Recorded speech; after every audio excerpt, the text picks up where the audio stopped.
এবার মামা ঠাকুর ভালো করে ভেবে দেখুন, চৈতন্য চরিতামৃতে বলছেন, কোন ভাগ্যে কোন জীবের শ্রদ্ধা যদি হয় তবে তো সেই জীবই সাধু সঙ্গ করয়।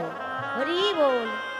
সাধু সঙ্গ হইতে হয় শ্রবণ কীর্তন, আর কীর্তন হইতে হয় জীবের অনর্থ নিবর্তন। বাবা ঠাকুর ভগবান প্রতিটি জীবকে করুণা করবার জন্য তিনি দাঁড়িয়ে আছেন, কিন্তু আমরা আমাদের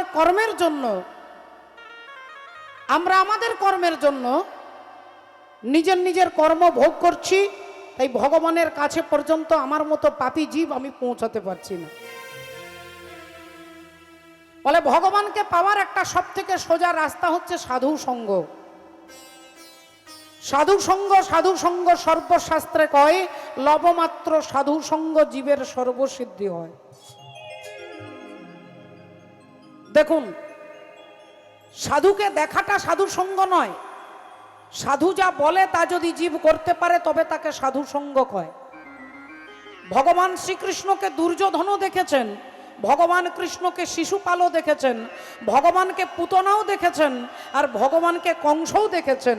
এরা সবাই ভগবানকে দেখেছে, ভগবানের সঙ্গে কথা বলেছেন, কিন্তু ভগবানকে অনুভব করতে পারেননি। কেন? বলে এরা কখনো সাধু সঙ্গ করেনি। বাবা হরি বল। ভক্তমণ্ডলী, ভক্তিমতী মায়েরা, রাবণের রাজসভায় রাবণ, আপনি যদি তার ফ্যামিলির কথা চিন্তা করেন, রাবণের পূর্বপুরুষ হচ্ছে একজন দামি ব্রাহ্মণ বাড়ির ছেলে হচ্ছে রাবণ, পুলস্ত ঋষির নাতি। ব্রহ্মার পুত্র হচ্ছে পুলস্ত, আর পুলস্ত ঋষির পুত্র হচ্ছে বিশ্বশ্রবা, আর বিশ্বশ্রবা মুনির পুত্র হচ্ছে রাবণ রাজা। তাহলে আপনি যদি তার ফ্যামিলি বিচার করেন, তাহলে একটা দামি ফ্যামিলিতে রাবণ জন্মগ্রহণ করেছে। আচ্ছা, যদি রাবণের কোয়ালিটি আপনি বিচার করেন, রাবণ হচ্ছে 4টে বেদকে মুখস্থ করেছেন। বাবা, 4টে বেদ মুখস্থ করা ব্যক্তি হচ্ছে রাবণ, যার পাণ্ডিত্যের কাছে বড় বড় পণ্ডিত মাথা নিচু করে বাধ্য হয় মাথা নিচু করতে। রাবণের এত পাণ্ডিত্যতা। যদি রাবণের রূপের কথা বলেন, রাবণ এত সুন্দর দেখতে। আমি বলছি না, বাল্মীকি রামায়ণ বলছেন। বাল্মীকি রামায়ণ বলছেন রাবণ এত অপূর্ব দেখতে যে বড় বড় সুন্দরী সুন্দরী অপ্সরাগণ রাবণ একবার তাকাবে, রাবণ একবার দেখবে, এই তার জন্য তারা তপস্যা করছেন। অপ্সরাগণ তপস্যা করছে একবার রাবণ তাদের দিকে তাকাবে বলে। তাহলে রাবণের কি কোয়ালিটি নেই আপনারা ভেবে দেখুন। তার ক্ষমতা, বলে তিনি কৈলাস পর্বতটাকে বাঁ হাতে তুলে দিতে পারতেন। গোটা কৈলাস পর্বতটাকে যিনি বাঁ হাতে তুলে দিতে পারতেন, সেই ব্যক্তি হচ্ছে রাবণ, যার পাণ্ডিত্যতা আছে, যার সৌন্দর্য আছে, যিনি একটা বিরাট বড় ইউনিভার্সিটি চালায়। রাবণের লঙ্কাতে ভোর 3টে থেকে ওঠে সমস্ত রাক্ষসগণ বেদ পাঠ করেন। বেদ পাঠ, ইউনিভার্সিটি যার আন্ডারে চলে, যার পাণ্ডিত্যর কাছে বড় বড় পণ্ডিত হার মানে, যার সৌন্দর্যের কাছে অপ্সরাগণ তপস্যা করে, তবুও সেই বাল্মীকি রামায়ণে বললেন রাবণকে রাক্ষস বলা হলো। বাবা, রাক্ষস বলা হলো কেন? বলে রাবণের অনেক কিছু আছে, কিন্তু রাবণের যেটা থাকার কথা নয় সেটা বেশি আছে, সেটা হচ্ছে অহংকার। আর এই অহংকারই রাবণকে বিনাশ করে দিলেন। বাবা ঠাকুর রাবণের রাজসভায় আজকে ভক্ত হনুমান এসে দাঁড়িয়েছেন। হনুমান কিভাবে দাঁড়িয়েছেন? হনুমানের ক্ষমতা বলতে গেলে আবার অবাক হয়ে যাবেন, যার একটা চড়ে রাবণ রাজা মারা যাবে। রাবণের মতো বীর হনুমান একটা চড় মারলে তিনি অজ্ঞান হয়ে যাবেন। সেই হনুমান কিভাবে দাঁড়াচ্ছেন? হাত জোড় করে রাবণের কাছে দাঁড়িয়েছেন। এটা বিনম্রতা, এটা ভদ্রতা, এটা বৈষ্ণবতা।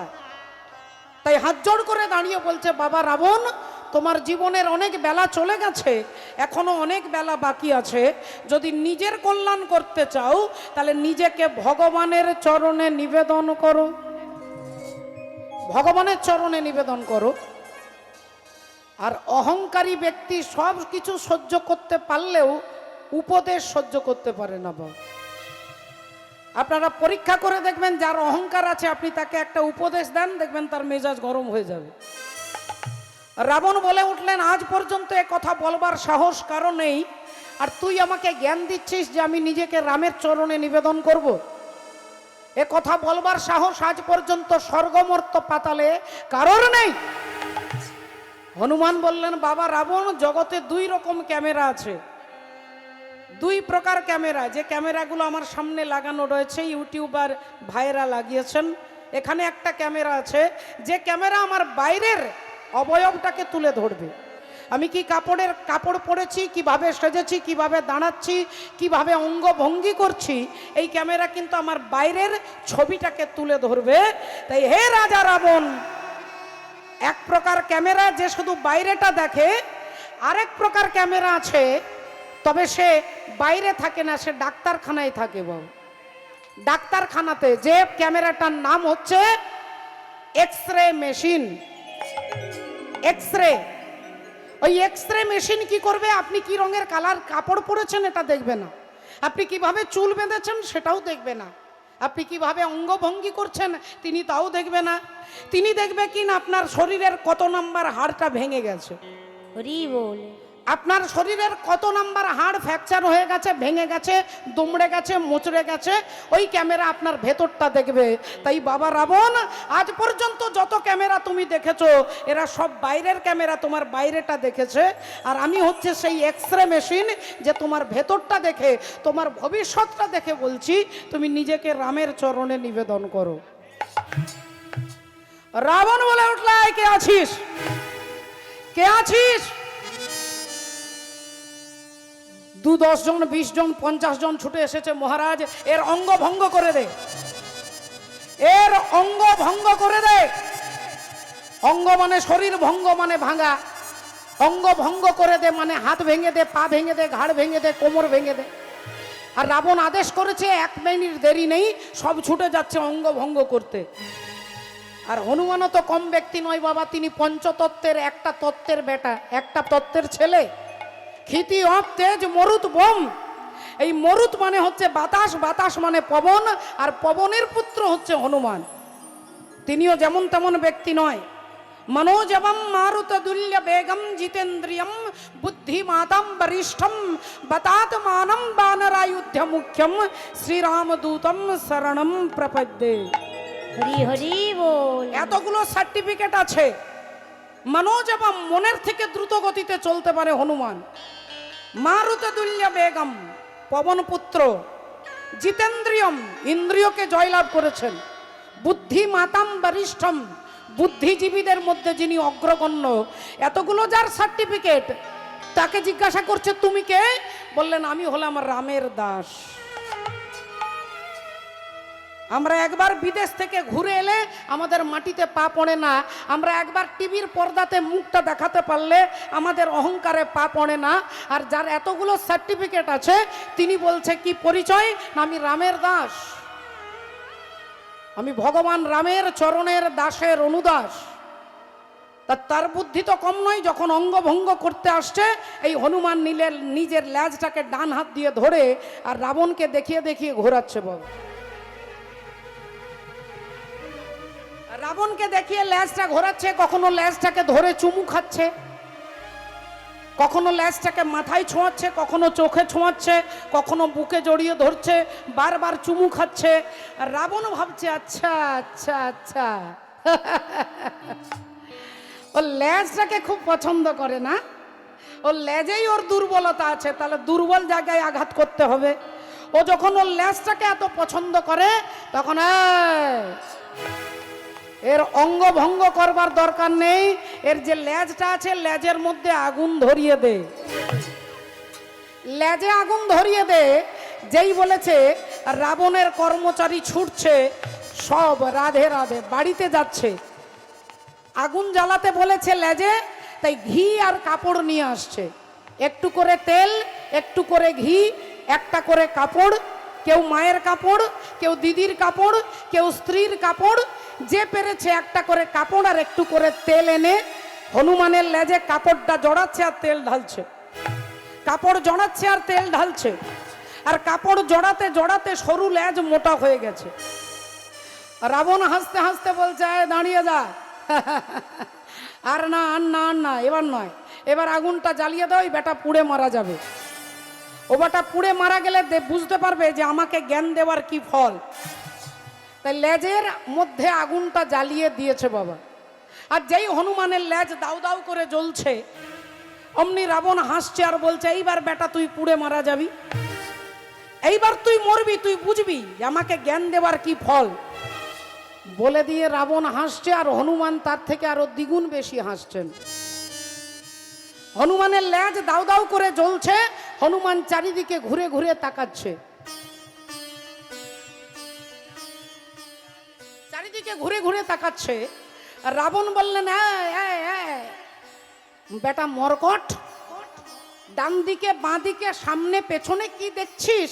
এরা সব আমার লোক, এরা সব আমার লোক, এরা কেউ তোকে সাহায্য করবে না যতক্ষণ আমি ইশারা না করি। তাই চারিদিকে ঘুরে ঘুরে কি দেখছিস? হনুমান বললেন, না না না না না, আপনি ভুল বুঝেছেন, আমি দেখছি কারা কারা চাঁদা দিয়েছে, যারা চাঁদা দিয়েছে তাদেরকে প্রসাদ দিতে হবে। হরি বল। যারা চাঁদা দিয়েছে তাদের বাড়িতে বাড়িতে প্রসাদ পৌঁছে যাবে। কি প্রসাদ দিবি তুই? বলে, আপনি আমার লেজে আগুন ধরিয়েছেন, আমি সবার ঘরে ঘরে আগুন দিয়ে যাব।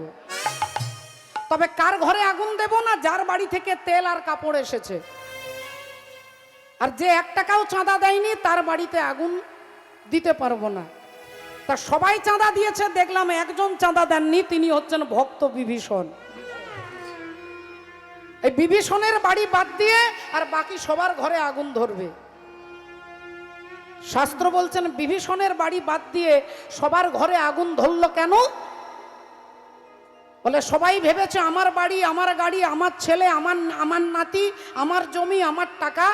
আর বিভীষণ তার ঘরের মধ্যে লিখে দিয়েছে ভগবানের নাম। এ ঘর আমার ঘর নয়, ঘর তোমার ঘর। এ ছেলে আমার নয়, এ ছেলে তোমার। আমার নয়, তোমার। যিনি মনে করেন আমার বাড়ি, আমার গাড়ি, আমার নাতি, আমার ছেলে, তার বাড়িতেই অশান্তির আগুন জ্বলবে বাবা। সারা পৃথিবীর বুকে বাড়িতে বাড়িতে অশান্তির দাবানল জ্বলছে, কিন্তু আপনাদের মতো ভক্তের বাড়িতে আগুন জ্বলতে পারবে না কেন? আরে আপনারা জানেন যে ঘরটা আমার ঘর নয়, তিনি কৃপা করে দিয়েছে, তাই তিনি আবার নিয়ে নিতে পারেন। বিভীষণ জানে এ ঘর আমার নয়। রাধে রাধে। তাই ভক্তমণ্ডলী, ভক্তিমতী মায়েরা, রাবণ তো বলে দিয়ে চলে গেলেন। রাবণের কর্মচারী গিয়ে বলছেন, মহারাজ, ওই বেটা মরকট ওই বাঁদরের সঙ্গে তো পারছি না। রাবণ বললেন, ওর হাতে তো তলোয়ার নেই, ওর হাতে তো তীর ধনুক নেই, ওর হাতে তো গদা নেই, তাহলে ওর সঙ্গে পারছো না কেন? বললেন, মহারাজ, গদা থাকলে গদার সঙ্গে 1জন কি 2জন মারা যাবে, কিন্তু ও যে মারছে ও হাতি তুলে তুলে মারছে, হাতিগুলো তুলছে আর ছুড়ছে। এবার একটা হাতি যদি ছুড়ে দেয়, হাতির তলায় কতজন চাপা পড়ে মারা যাবে? ঘোড়া তুলে তুলে মারছে। বললেন, তাহলে এক কাজ কর, ওর সামনে দিকে নয়, ওর পেছন দিকে গিয়ে অ্যাটাক কর। বলে, সামনে দিকে গেলে তাও তো ছাড় আছে, পেছন দিকে গেলে আরো মুশকিল। কেন না? পেছনে ওর লেজ আছে, এই লেজ দিয়ে সবাইকে ধরছে আর মাটিতে আছাড় দিচ্ছে। রাবণ বললেন, আমিও ছাড়বো না, যত অমর সেনা আছে যারা মরবে না তাদেরকে এনে যুদ্ধ করতে লাগিয়ে দাও। অমর সৈন্য যারা আছে তারা যাচ্ছে হনুমানের সঙ্গে লড়াই করতে। হনুমান সবাইকে লেজ দিয়ে ধরে আর এমন ওপরে ছুঁড়ে দিয়েছে, এমন ওপরে চলে গেছে যেখানে মধ্যাকর্ষণ শক্তির কোনো প্রভাব নেই। এবার তারা নামতেও পারছে না আর উঠতেও পারছে না। এখন চলে গেছে রিপোর্টার খবর দিতে, মহারাজ কি ব্যাপার, অমর সেনা তো যুদ্ধ করতে গেছে। বলেন, কি হলো তাদের? বলে, তাদেরকে ওপরে উঠতে দেখেছি কিন্তু নিচে নামতে আর দেখিনি মহারাজ। বলে, তাহলে ওই বেটা দাঁড়া, দেখাচ্ছি মজা, ও লেজটাই টেনে ছিঁড়ে দেবো। রাবণ আসছে হনুমানের লেজ ছিঁড়ে ফেলবার জন্য। রাবণ ভাবছে এমন শক্ত করে ধরে টেনে ফেলবো, ছিঁড়ে দেবো। আর যেই হনুমানের লেজ ধরেছে, হনুমান এক লাফে ওপরে উঠে গেছে। আর যেই ওপরে উঠে গেছে, এখন রাবণ লেজটা ধরে আছে, রাবণও ওপরে উঠে গেছে। যে রাবণ চেয়েছিল লেজটাকে ছিঁড়বার জন্য, সেই রাবণ এবার বাবা ভোলেনাথকে বলছে, বাবা গো তুমি দয়া করো যেন লেজটা না ছিঁড়ে যায়, কারণ লেজ ধরে উপরে উঠে গেছি, এবার লেজ ছিঁড়লে আমিও পড়বো। হরি বল, রাধে রাধে। ভক্তমণ্ডলী, ভক্তিমতী মায়েরা, এই লেজ হচ্ছে প্রতিষ্ঠা। হনুমান প্রতিষ্ঠার পেছনে ছোটে না, হনুমানের পেছনে আছে প্রতিষ্ঠা, লেজটা পেছনে আছে। তাই হনুমান প্রতিষ্ঠার পেছনে ছোটেন না, প্রতিষ্ঠা হনুমানের পেছনে যাচ্ছে, আর আমরা সবাই প্রতিষ্ঠার পেছনে ছুটছি। প্রতিষ্ঠার পেছনে ছুটছি। তাকিয়ে দেখুন, টিভি দেখুন, খবরের কাগজ দেখুন, একটা প্রতিষ্ঠা পাওয়ার জন্য একজন মানুষ আর একজন মানুষকে ঠকাচ্ছে, খুন করছে, হত্যা করছে। আমরা প্রতিষ্ঠার পেছনে ছুটছি, আর প্রতিষ্ঠা ভক্তের পেছনে ছুটছেন। হাসি মাখা বদনে, ছল ছল নয়নে, ও গো আনন্দ কাননে মন ভ্রময়নিবার। একবার হরি বল, হরি বল, মনে রে আমার হৃদয় আরে হরি বল, হরি বল, মনে রে আমার একবার। হরি বল, হরি বল, মনে রে আমার একবার। হরি বল, হরি বল, মনে রে আমার। হাসি মাখা বদনে,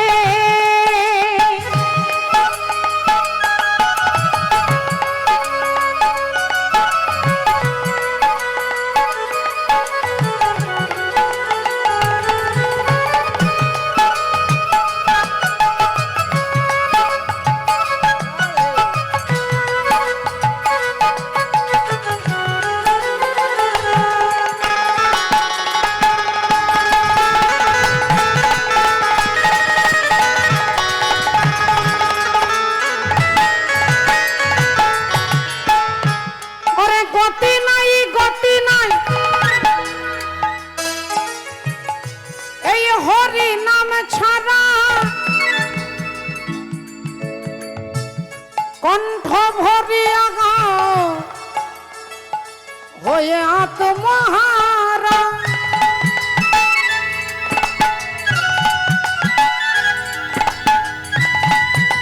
হরি বল। ওরে গতি নাই, গতি নাই,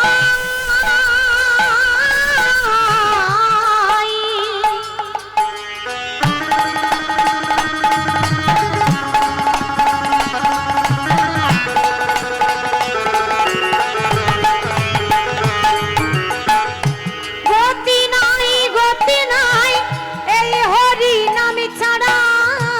কণ্ঠ ভরিয়া গাও হয়ে আত্মহারা। বলি ওই দেখো শ্মশানে কিবা রাত্রি দিনে, ওই দেখো শ্মশানে,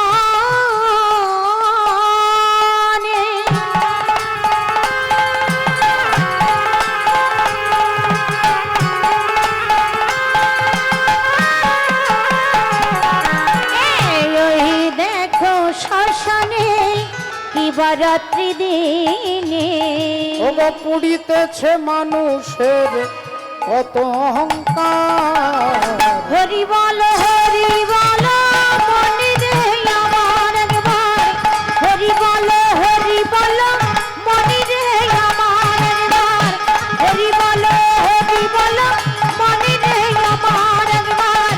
হরি বল, হরি বল, মনে রে আমার একবার। হরি বল, হরি বল, ও মনে রে আমার। হরিবলা ঠাকুর হরিবল বলাতে এলেন। মহাজন কি বলছেন? দাপরে নন্দের ঘরে কৃষ্ণ অবতার। দাপরে নন্দের ঘরে কৃষ্ণ অবতার। আপনি করিলা প্রভু অসুর সংহার। ও গয়া আপনি করিলা প্রভু অসুর সংহার। ওগো সচির উদরে এবে জন্ম নদিয়াতে। সচির উদরে এবে জন্ম নদিয়াতে।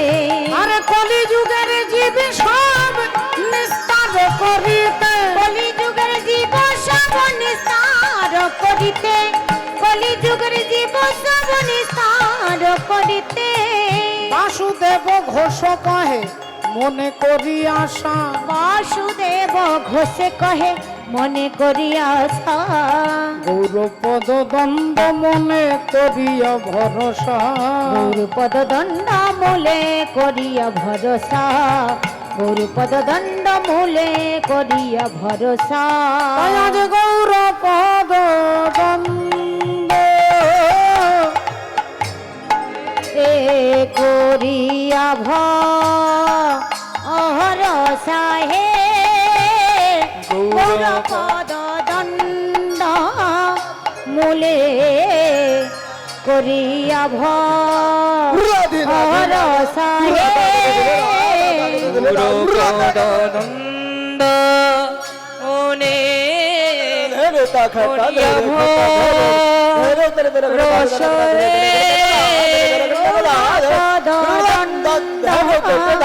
মূলে ভরসা হে গুরুপদনন্দ মনে করিয়া ভরসরে গৌরপদ দণ্ড মূলে করিয়া ভরসা হে গুরুপদনন্দ মনে করিয়া ভরসরে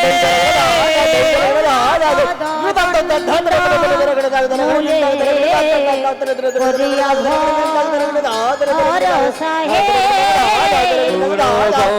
দণ্ড মূলে করিয়া ভরসা হে গুরুপদনন্দ মনে করিয়া ভরসা হে গৌরপদ দণ্ড মূলে করিয়া ভরসা হে গৌরপদ দণ্ড মূলে হে গৌরপদ দণ্ড মূলে করিয়া ভরসা হে গৌরপদ দণ্ড মূলে করিয়া ভরসা হে গৌরপদ দণ্ড মূলে করিয়া ভরসা হে গৌরপদ দণ্ড মূলে করিয়া ভরসা হে গৌরপদ দণ্ড মূলে করিয়া ভরসা হে গৌরপদ দণ্ড মূলে জয় জয় জগৎ গুরু জগদি গুরু তুমি বাঞ্ছা কল্পতরু কলেপতরু সিক্ত কর তপ্তমরু করুণা তোমার করুণা তোমারে হরে কৃষ্ণ, জয় নিতাই, জয় গৌর, রাধে রাধে। সমস্ত ভক্তমণ্ডলী এবং ভক্তিমতী মায়েদের কাছে আমবেড়িয়া হরিসভা কমিটির পক্ষ থেকে নিবেদন, আপনাদের জন্য প্রসাদ তৈরি আছে। আপনারা এখনও যারা প্রসাদ পাননি তাদের কাছে স্বনির্বন্ধ অনুরোধ করছি, আমাদের কর্মীরা প্রসাদ তৈরি রেখেছে, আপনারা আস্তে আস্তে একের পর এক গিয়ে প্রসাদ গ্রহণ করুন এবং আমাদের পদাবলী কীর্তন চলছে এটাও শুনুন এবং ওটাও করুন, কারণ ওটা না করলে আবার ও না হলে আবার কিছুই ভালো লাগে না। যাই হোক, যারা অভুক্ত আছেন যাবেন। জয় জয় শ্রী গুরু নিতাই গৌর সীতানাথ, প্রেম প্রেমানন্দে গৌর হরি হরি বল।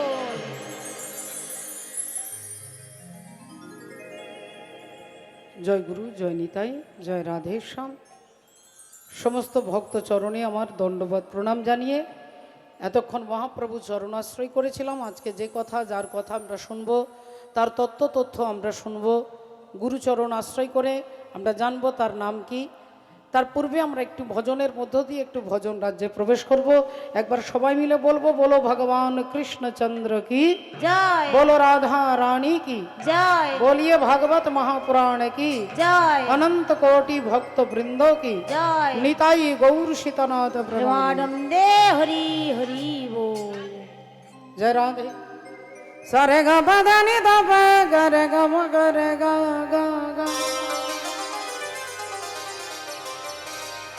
सारे गा पा गा रे सनी रे सनी पनी रे मा पा धा पा गा रे सनी रे सनी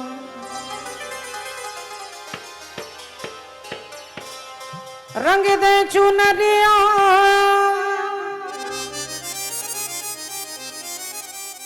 रंग दे चुनरिया रंग दे चुनरिया और रंग दे रंग दे रंग दे रंग दे रंग दे रंग दे रंग दे रंग दे और रंग दे चुनरिया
ओ शाम पिया बोरी रंग दे चुनरिया रंग दे चुनरिया रंग दे चुनरिया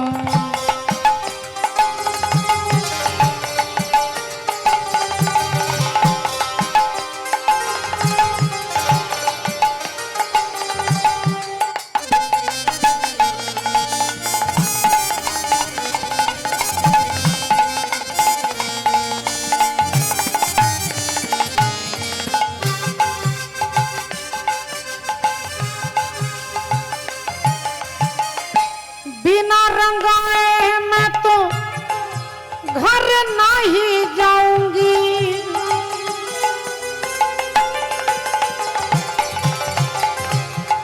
हो बिना रंगाए मैं तो घर नहीं जाऊंगी हो बीती ही जाए चाहे बीती ही जाए चाहे ये सारी उमरिया ओ शाम पिया मोरी रंग दे चुनरिया ओ शाम पिया मोरी रंग दे चुनरिया ओ रंग दे चुनरिया रंग दे चुनरिया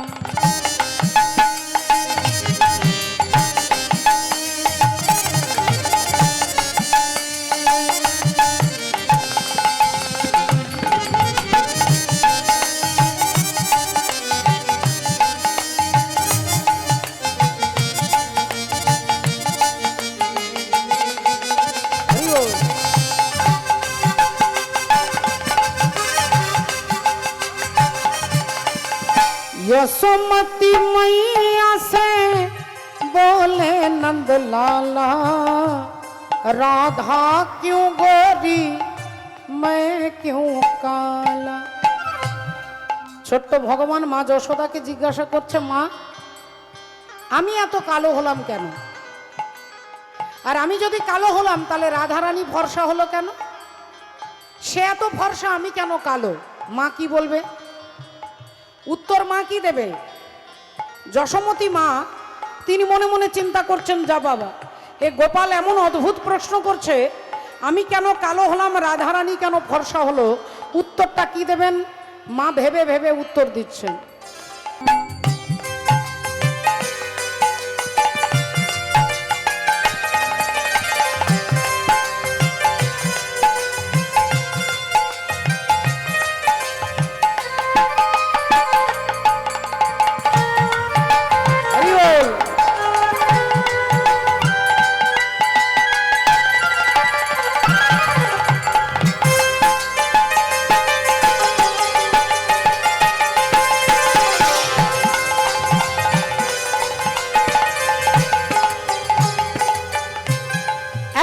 রঙে দে, এমন রং দেবে যেটা সাবান দিয়ে ঘষলে উঠবে না। কে রঙে নাই ছুটে,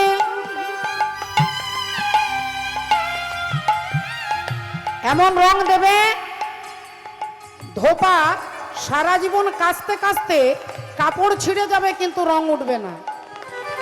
ও ऐसी रंग दे के रंग नाही छूटे, ओ धोबिया धोए चाहे, धोबिया धोए चाहे ये सारी उमरिया, ओ शाम पिया मोरी रंग दे चुनरिया, ओ शाम पिया मोरी रंग दे चुनरिया, रंग दे चुनरिया, ओ हो रंग दे चुनरिया, रंग दे चुनरिया, ओ रंग दे चुनरिया, रंग दे चुनरिया, रंग दे चुनरिया, रंग दे रंग दे रंग दे रंग दे रंग दे रंग दे रंग दे रंग दे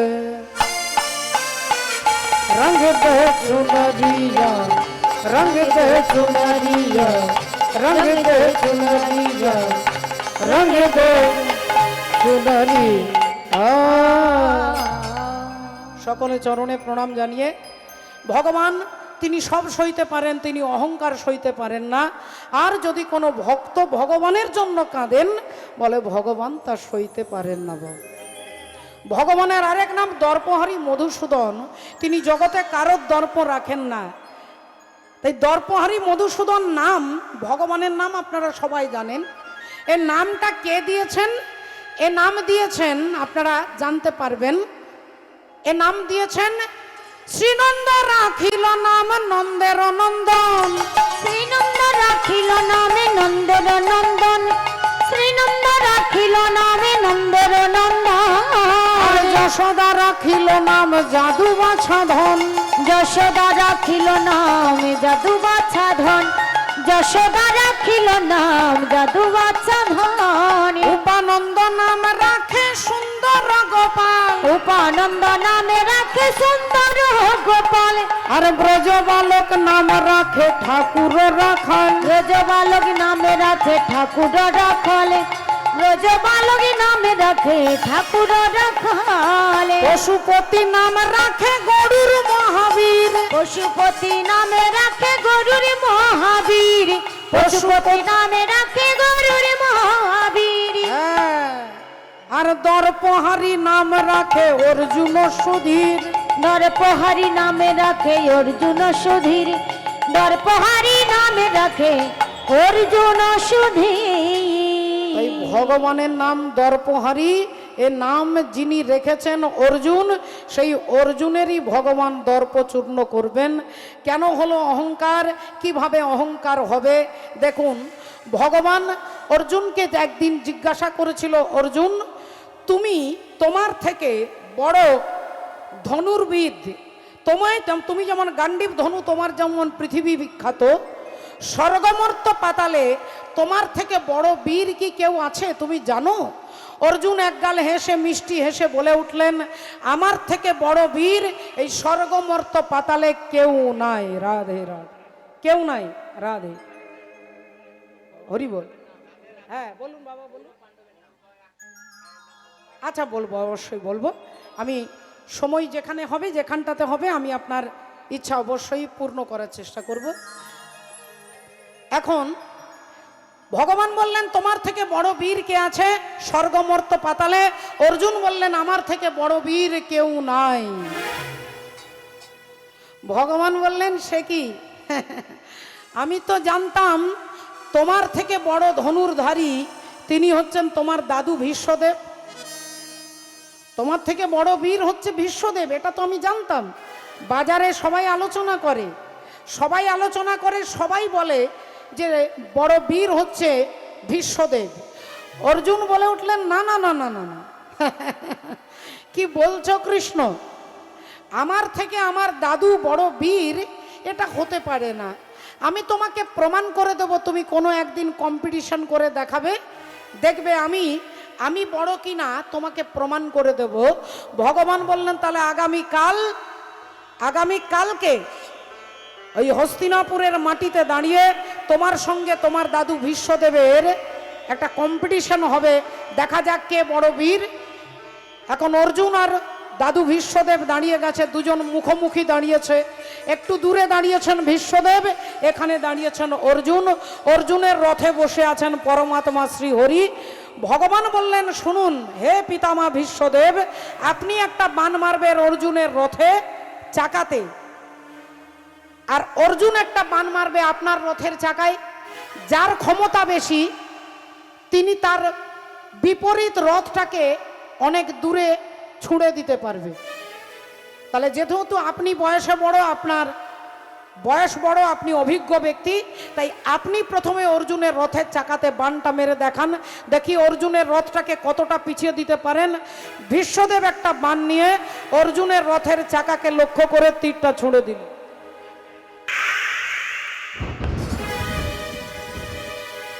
আর যেই বাণটা ছুঁড়ে দিল অর্জুনের রথে লাগলো।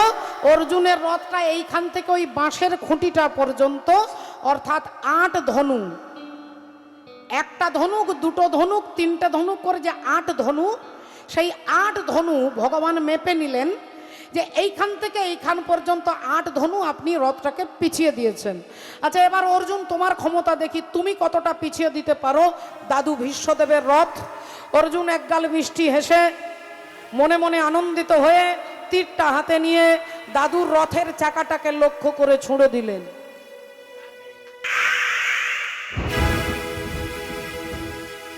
আর যেই তীরটা গিয়ে দাদু ভীষ্মদেবের রথে লাগলেন, রথটা 2 কিলোমিটার পিছিয়ে গেছে। বল,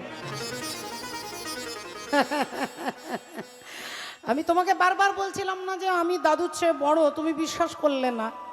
তুমি সব হরিনাম কমিটির সদস্যদের কথা শুনতে গেলে সবাই নাকি বলছে দাদু ভীষ্মদেব বড় বীর, বড় বীর। আমি প্রমাণ করে দিলাম, দাদু আমার রথটাকে 8 ধনু পিছিয়ে দিল, আমি 2 কিলোমিটার ছুঁড়ে দিয়েছি। এবার বিশ্বাস হলো তো? আর ভীষ্মদেব এখন 2 কিলোমিটার পিছিয়ে গেছে। ভগবান অমনি অর্জুনের রথ থেকে নেমে একটু দূরে দাঁড়িয়ে আর হাতে তালি দিতে দিতে বলছে বাবা বাবা, সত্যি তো অর্জুন, তোমার থেকে বড় বীর তো কেউ নেই। তুমি তা হাতে নাতে প্রমাণ করে দিলে।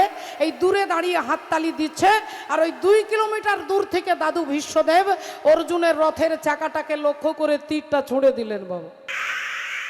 আর যেই তীরটা ছুঁড়ে দিল অর্জুনের রথ 12 কিলোমিটার দূরে গিয়ে পড়েছে। অর্জুনের রথ 12 কিলোমিটার দূরে গিয়ে পড়েছে। অর্জুন পড়ে গেছে মাটিতে, গোটা গায়ে ধুলো লেগে গেছে, ছুটতে ছুটতে আসছে, এসে মাথাটা নিচু করে দাঁড়িয়েছেন। ভগবান বললেন কি ব্যাপার অর্জুন? অর্জুন মাথা নিচু করে বললেন এতক্ষণ পরে বুঝতে পারলাম আমার সমস্ত ট্যালেন্ট তোমার ওপরে নির্ভর করে। তুমি আমার রথে ছিলে বলে দাদু আমার রথটাকে 8 ধনুক পিছিয়ে দিল, আর যেই তুমি রথ থেকে নেমে গেলে অমনি আমার 12টা বেজে গেল। হরি, 12 কিলোমিটার দূরে চলে গেলাম। তাই আমার এই দর্পটাকে চূর্ণ করবার জন্য আজকে তোমার এই কম্পিটিশন। আজ থেকে তোমার নাম দিলাম কি? আজ থেকে তোমার নাম দিলাম দর্পহারি মধুসূদন। হরি বল। তোমার নাম দর্পহারি মধুসূদন। রাধে রাধে। সেই দর্পহারি মধুসূদন ভগবান অর্জুনের দর্প আজকে চূর্ণ করবেন। কিভাবে হলো এর তত্ত্ব ইতিহাস জানতে গেলে ভগবান কুরুক্ষেত্রের যুদ্ধ শেষ করে পঞ্চপাণ্ডব জিতে গেছেন, যুধিষ্ঠির দাদা হয়েছেন রাজা। রাজায় সিংহাসনে বসিয়ে এইবার ভগবান ভাবলেন এখানের দায়িত্ব, এখানের কর্ম সব আমার শেষ হয়ে গেছে, আমি চলে যাব এবার অন্য কাজে দ্বারকায়। তাই দ্বারকায় যাবার আগে সমস্ত ভক্তদের সঙ্গে আমি দেখা করেছি, এখন বাকি আছে পিসিমা কুন্তী দেবীর সঙ্গে দেখা করতে। তাই পিসিমার সঙ্গে দেখা করতে রাত্রিবেলায় আসছে। আর এদিকে মা কুন্তী দেবী তিনি মনের আনন্দে ভগবানের জন্য মালা গাচ্ছেন। শ্রীকৃষ্ণ গোবিন্দ হরে মুরারে, হে নাথ নারায়ণ বাসুদেব। শ্রীকৃষ্ণ গোবিন্দ হরে মুরারে, হে নাথ নারায়ণ বাসুদেব। শ্রীকৃষ্ণ গোবিন্দ হরে মুরারে, হে নাথ নারায়ণ বাসুদেব। শ্রীকৃষ্ণ গোবিন্দ হরে মুরারে, হে নাথ নারায়ণ বাসুদেব। একমাত্র স্বামী সখা हमारे, একমাত্র স্বামী সখা हमारे, একমাত্র স্বামী সখা हमारे। हे नाथ नारायण वासुदेव। শ্রীকৃষ্ণ গোবিন্দ হরে মুরারে, হে নাথ নারায়ণ বাসুদেব। শ্রীকৃষ্ণ গোবিন্দ হরে মুরারে, হে নাথ নারায়ণ বাসুদেব। হে নাথ নারায়ণ বাসুদেব, হে নাথ নারায়ণ বাসুদেব। পিসিমা, ও পিসিমা, যেই পিসিমা বলে ডেকেছেন পিসিমা কুন্তী দেবী ছুটে গিয়ে দরজাটা খুলেছে। এ কি বাবা কৃষ্ণ, আয় বাবা আয় আয় আয়, ভেতরে আয়, ভেতরে আয় বাবা। ভগবানকে বসিয়ে বললেন, হ্যাঁ রে বাবা কৃষ্ণ, এত রাত্রি হয়ে গেল, তুই ঘুমোসনি কেন বাবা, তুই ঘুমোসনি কেন? ভগবান বললেন, মা পিসিমা গো, আমি কেন ঘুমোইনি আমি পরে বলবো, আগে তুমি বলো তুমি এত রাত্রে কি করছো? তোমার এক হাতে ছুঁচ সুতো, এক হাতে মুক্তোর মালা, এত রাত্রিবেলায় মালা গাঁথতে বসেছো কেন? পিসিমা বললেন, আর বলিস না বাবা, ঘুম আসছে না। তা ঘুম যখন আসছে না, ভাবলাম কি আর করি, তোর জন্য একটা মালা গাঁথতে বসেছি। অনেক সময় ঘুম আমাদেরও আসে না বাবা, বিভিন্ন কারণে, বিভিন্ন শারীরিক কারণে, টেনশনের কারণে আপনাদের আমাদের অনেক সময় ঘুম আসে না রাত্রে। বিভিন্ন মানুষ বিভিন্নভাবে সময়টা কাটানোর চেষ্টা করেন।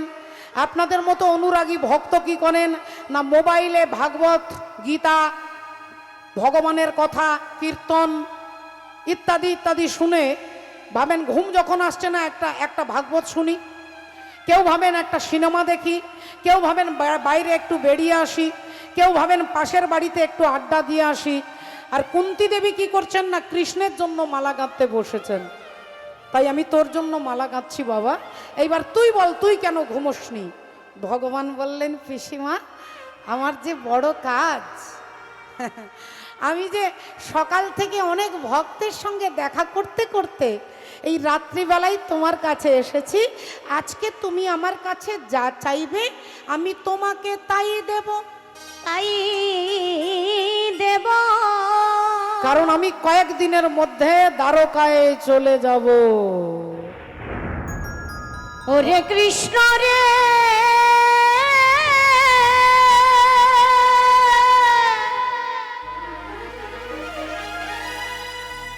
না না এ হতে পারে না,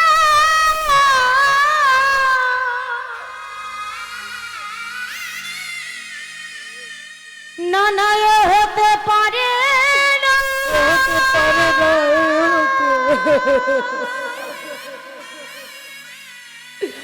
এ হতে পারে না কৃষ্ণ, এ হতে পারে না, এ হতে পারে এ হতে পারে না। এ তুই কি বলছিস? এ তুই কি বলছিস বাবা? তুই আমাদের ছেড়ে চলে যাবি দ্বারকায়? ভগবান বলে পিসিমা এই দেখো তুমি ভেঙে পড়লে হবে? আরে বাবা তোমার ছেলে তো এখন রাজা হয়েছে গো, তুমি রাজমাতা হয়েছো, তোমার খাবার অভাব নেই, পড়ার অভাব নেই, থাকার অভাব নেই, তাহলে এখন তুমি কান্নাকাটি করলে হবে? আমার তো অনেক কাজ, আমাকে যেতে হবে পিসিমা। তাহলে কেন এসেছি সেই রাত্রিবেলায় আমার কাছে? আজকে তুমি আমার কাছে যা চাইবে পিসিমা আমি তোমাকে তাই দেব। তাই দেব। আমি যা চাইবো তুই তাই দিবি? হ্যাঁ পিসিমা, তোমার চাইতে দেরি হবে, আমার দিতে দেরি হবে না। বলো তুমি কি চাও? কুন্তী দেবী অমনি আঁচলটা পেতে বলে উঠলেন, কৃষ্ণ আমি যা চাইবো তাই যদি তুই দিস তাহলে দে বাবা দে। এই অভাগিনী পিসিমা তোর কাছে আঁচল পেতে ভিক্ষা চাইছি, জগতের সমস্ত দুঃখ তুই আমার আঁচলে দে বাবা। আমায় আঁচল ভরে দুঃখ দে রে, আমায় আঁচলে ভরে আমায় দুঃখ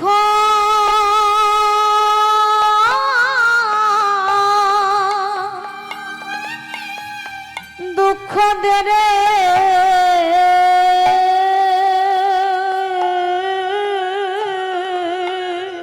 আমায় আঁচল ভরে তুই দুঃখ দে রে, আঁচলে ভরে আমায় দুঃখ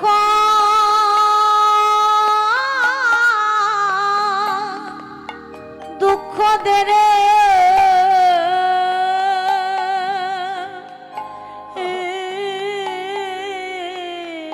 আমি আর তো কিছু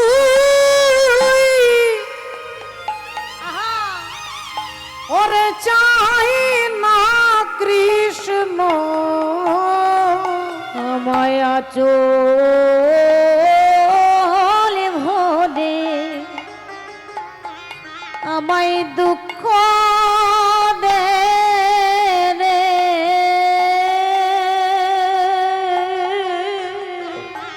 আমি আর তো কিছু আহা চাই না কৃষ্ণ কৃষ্ণ রে, আঁচলে ভরে। ভগবান বলছেন পিসিমা আমায় দুঃখ ইতিহাস প্রমাণ আজ পর্যন্ত আমার কাছে দাঁড়িয়ে কেউ দুঃখ চায় না। আমার কাছে দাঁড়িয়ে সবাই ছেলে চাই, মেয়ে চাই, নাতি চাই, জামাই চাই, চাকরি চাই, জমি চাই, চাকা চাই। আমার কাছে দাঁড়িয়ে তোমার মতো কেউ দুঃখ চায় না। তুমি আমার কাছে দুঃখ চাইছো, তোমার গোটা জীবনে শুধু দুঃখ। এ কথা আর কেউ না জানুক, আমি জানি। তুমি যেদিন জন্মগ্রহণ করলে তোমার বাবা সুরসেন, সুরসেন কি করলেন? তার মেয়ের নাম তখন কুন্তী ছিল না, নাম ছিল পৃথা। সেই মেয়েটাকে কি করলো না, তার বন্ধুকে দিয়ে দিল। সুরসেনের বন্ধু হচ্ছে কুন্তী ভোজ। বললেন তোর কোনো ছেলে মেয়ে নেই, আমি আমার মেয়েটাকে তোকে দিয়ে দিলাম, যা আজ থেকে আমার মেয়ে তোর মেয়ে, আমার মেয়ে তোকে বাবা বলবে, আমার মেয়ে তোর স্ত্রীকে মা বলবে। তোমার জীবনের শুরুতেই তোমার বাবা মা পাল্টে গেল, তোমার জীবনের প্রথম দুঃখ। একটু বড় হতে হতে যখন যৌবনে পদার্পণ করলে সূর্যদেবের আশীর্বাদে একটা সন্তান হলো, যে সন্তানকে সমাজের বুকে দাঁড়িয়ে তুমি কোনোদিন বলতে পারলে না যে তুই আমার ছেলে, আমি তোর মা, তুই আমার পুত্র, আমি তোর মা, আমি তোর জন্মদাত্রী। এ কথা সমাজে দাঁড়িয়ে তুমি কোনোদিন বলতে পারলে না। একটা মায়ের এর থেকে বড় দুঃখ আর কি হতে পারে? তুমি তোমার সন্তানকে কখনো বুকে জড়িয়ে ধরে পারলে না আদর করতে, আর সেই ছেলেটার নাম হলো দাতা কর্ণ।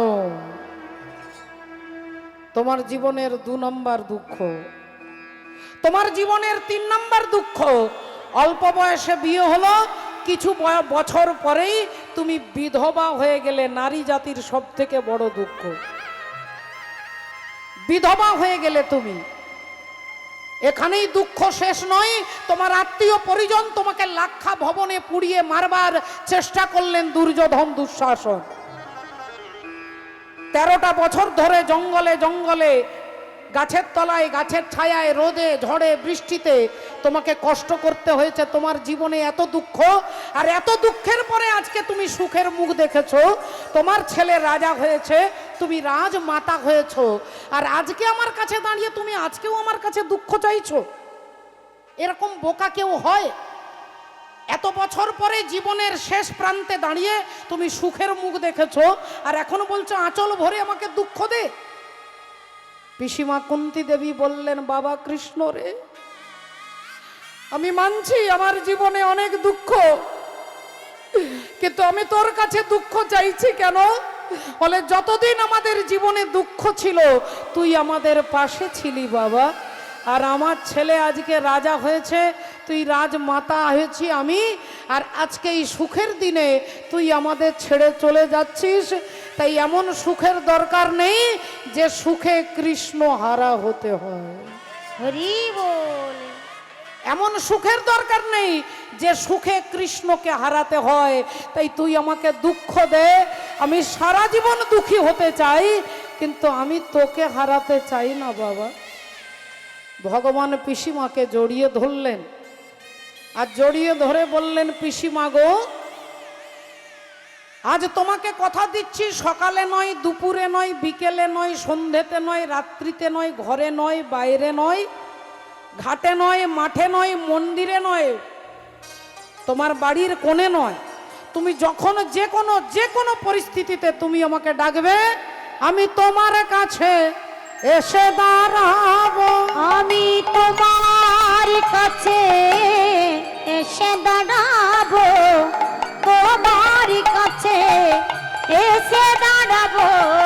আমি তোমার কাছে এসে দাঁড়াবো। আমি তোমার কাছে এসে দাঁড়াবো। তুমি যখন চাইবে আমি তখন আসিব, তোমার কাছে এসে দাঁড়াবো। তুমি যখন চাইবে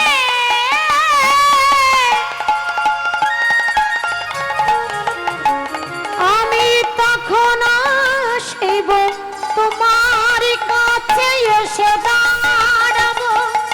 যখন চাইবে তখন আসিব, তোমার কাছে এসে দাঁড়াবো। যখন চাইবে তখন আসিব, তোমার কাছে এসে দাঁড়াবো। যখন চাইবে তখন আসিব, নিতাই গৌর ব্রহ্মানন্দে। যখন চাইবে তখন আসিব, তোমার কাছে এসে দাঁড়াবো। তুমি যখন আমাকে ডাকবে আমি তোমার কাছে এসে দাঁড়াবো, এই বলে কথা দিয়ে পিসিমার কাছ থেকে বিদায় নিয়ে হাঁটতে হাঁটতে, চলতে চলতে চলতে গভীর রাত্রিতে ভগবান যাচ্ছেন। হঠাৎ শুনতে পেলেন একটা ঘরের ভেতর থেকে কান্নার শব্দ আসছে। মা ভগবান চিন্তা করলেন, মাগো, যে কান্নার শব্দ ভেসে আসছে ওই বাড়িটা থেকে, কে কাঁদছে একবার দেখে যাই, কেন কাঁদছে এটাও জেনে যায়। এই বলে ভগবান বাড়ির পাশ দিয়ে যাচ্ছে। দেখছেন এক শতপুত্রের জননী মা গান্ধারী দেবী, শতপুত্র বিরহ যন্ত্রণায়, যার একটা নয়, দুটো নয়, 10টা নয়, 100টা ছেলে মারা গেছে, সেই যন্ত্রণায় আজকে মা গান্ধারী দুহাত দিয়ে মাথার চুলগুলোকে ছিঁড়ছে, আর মাটিতে কপালটা ঠুকছেন, আর চিৎকার করে মরা ছেলেগুলোকে ডাকছে, ওরে দুর্যোধন, ওরে দুর্যোধন, ফিরে আয় বাবা, একবার একবার ফিরে ফিরে একবার ফিরে, আয়, একবার ফিরে আয় বাবা। ফিরে আয়। ভক্তমণ্ডলী ভক্তিমতী মায়ের শতপুত্রের জননী মা গান্ধারী দেবী, 100টা ছেলে পেটে যখন ছিল তখন হিংসার দ্বারা হিংসা করেছিলেন গান্ধারী দেবী। ভেবেছিল যে যদি কুন্তির ছেলে আগে হয়ে যায় তাহলে আমার ছেলে কোনোদিন রাজা হতে পারবে না। যেহেতু আমার সন্তান আগে গর্ভে এসেছে তাই আমার ছেলেই মনে হয় রাজা হবে, আমার ছেলেই আগে জন্ম নেবে। ভাবনাটা দেখুন, সন্তান গর্ভে থাকাকালীন অবস্থায় গর্ভবতী মা যদি হিংসা করে, গর্ভে সন্তান থাকাকালীন অবস্থায় যদি হিংসা করেন, আপনার সন্তান কখনো বিনম্র ভক্ত হতে পারবে না বাবা। আপনারা যদি কেউ মনে করেন আমরা গীতা পড়তে জানি না, ভাগবতের মর্ম বুঝি না, ভগবানের সাধন ভজন আমরা কিছুই জানি না, তাকে আমরা কি কোনোদিন সহজভাবে ভগবানকে পাবো না? শাস্ত্র বলছেন একটা সবথেকে সোজা পদ্ধতি, যদি ভগবানকে সহজভাবে কেউ পেতে চান, আমি বলছি না, ভক্তমাল গ্রন্থ বলছেন, যদি কেউ সহজভাবে ভগবানকে পেতে চান তাহলে জীবনে নিন্দে করা বন্ধ করে দিন। হরি বল। আপনি যদি কারণ নিন্দা না করেন, ভগবান আপনার সাধন ভজন দেখবে না, আপনার ওই চরিত্রের জন্য তিনি আপনার কাছে এসে দাঁড়াবেন। রাধে রাধে। কারণ নিন্দে করা যাবে না, নিন্দুক ব্যক্তিরও নিন্দা করা যাবে না। এক মহাত্মা ছিলেন, সাধু ছিলেন, তার জীবনের আদর্শ ছিল তিনি একটা বাড়ি থেকে একজনের কাছে ভিক্ষা চাইবে, একজনের বেশি দুজনের কাছে তিনি ভিক্ষা চাইবে না। এখন মহাত্মা রাস্তা দিয়ে যাচ্ছেন আর সেই দিক থেকে আসছেন এক অহংকারী নাস্তিক রাজা। মহাত্মা রাজাকে দেখতে পেয়ে ভিক্ষার পাত্রটাকে এগিয়ে দিয়ে বলছেন ভিক্ষাং দেহি, ভিক্ষার পাত্রটাকে এগিয়ে দিয়ে বলছেন ভিক্ষাং দেহি। আর ওই নাস্তিক রাজা ওই ভিক্ষার থালাটাকে দেখে, রাধে, ভিক্ষার থালাকে দেখে অমনি হরি বল, হরে কৃষ্ণ, জয় নিতাই, জয় রাধে, জয় নিতাই।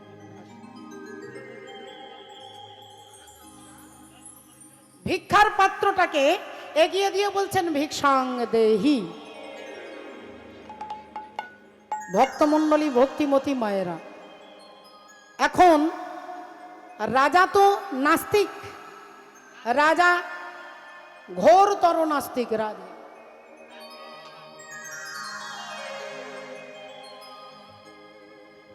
একবার উলুধ্বনি হবে মা নিতাই গৌর প্রেমানন্দে। হরি বল।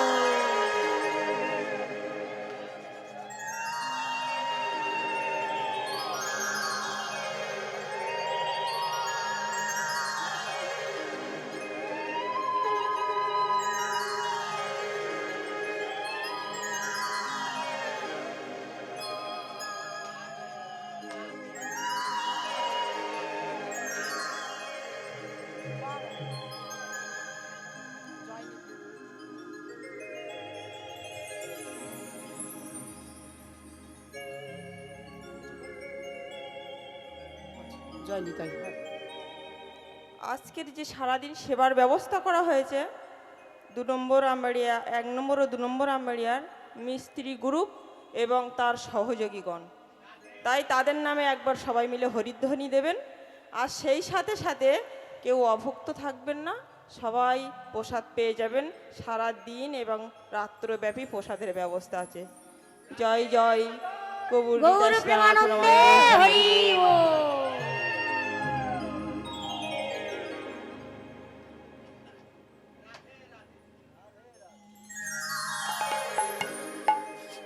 শ্রী গুরু নিতাই গৌর সীতানাথ প্রেমানন্দে। হরি হরি বল। রাজামশাইয়ের কাছে সাধু বাবা ভিক্ষার থালাটা এগিয়ে দিয়ে বলছেন ভিক্ষাং দেহি। আর রাজার মেজাজ গরম হয়ে গেছে। রাস্তায় পড়েছিল গরুর গোবর, রাস্তায় যেমন গোবর পড়ে থাকে, রাজামশাই তার কর্মচারী দিয়ে বলছে ওই যে গোবরটা পড়ে আছে ওইটা থালার মধ্যে দিয়ে দে। রাজ কর্মচারী কি করবে, রাজা বলেছে গোবরটা তুলে এনে সাধুর থালায় দিয়ে দিয়েছে। সাধু সেই থালায় গোবর নিয়ে নিজের কুটিরে চলে গেছে, কিন্তু গোবর তো খাদ্য নয়, তাই গোবরটাকে রেখে দিয়ে থালাটাকে ধুয়ে তিনি গঙ্গার জল পান করে সারাদিনের মতো ভজনে তিনি বসে গেছেন। তার জীবনের এটাই ব্রত, একজনের বেশি তিনি দুজনের কাছে চাইবে না, আর সে যদি না দেয় তাহলে সেদিন তিনি জল পান করে জীবনযাপন করে। তা তিনি জল পান করে বসে গেছেন সাধনায়। কয়েক বছর পরে এখন রাজা গেছে জঙ্গলে মৃগয়া করতে, এমন সময় দেখছে বিরাট বড় একটা গোবরের পাহাড়।